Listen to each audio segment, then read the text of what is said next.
Emmanuel Macron, plus que jamais la cible des lycéens et étudiants après son allocution hier. Macron, t'es foutu, la jeunesse est dans la rue. Hier, on a écouté son discours, on n'y était pas.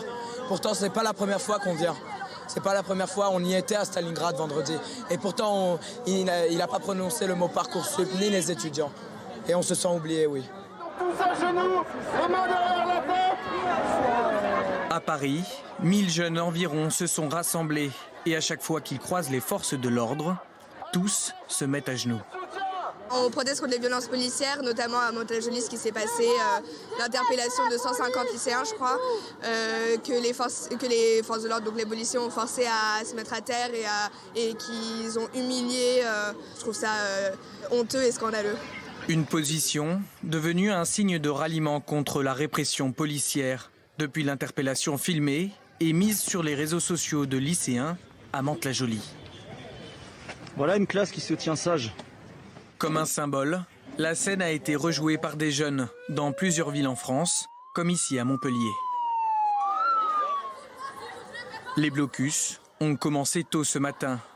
Des poubelles brûlent devant un lycée de Boulogne-Billancourt, comme devant une soixantaine d'établissements, selon le ministère de l'Éducation nationale. En tout, 450 lycées ont été perturbés aujourd'hui. Des blocages qui s'accompagnent de rassemblements contre les réformes de l'enseignement, mais pas seulement.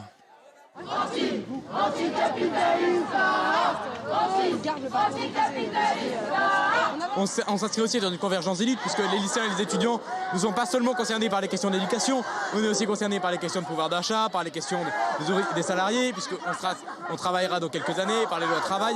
On est concernés par toute la politique d'Emmanuel Macron et par toute la politique de manière générale, et c'est contre cette politique qu'on se bat aujourd'hui. Des revendications téléguidées par une partie de la classe politique, selon le gouvernement.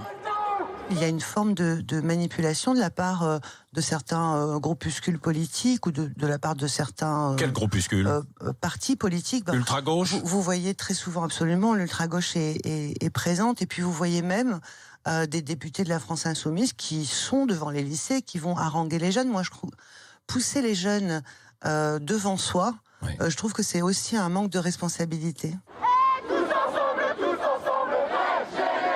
Les syndicats des lycéens comptent poursuivre la mobilisation durant les 10 prochains jours et faire plier le gouvernement avant les vacances de Noël.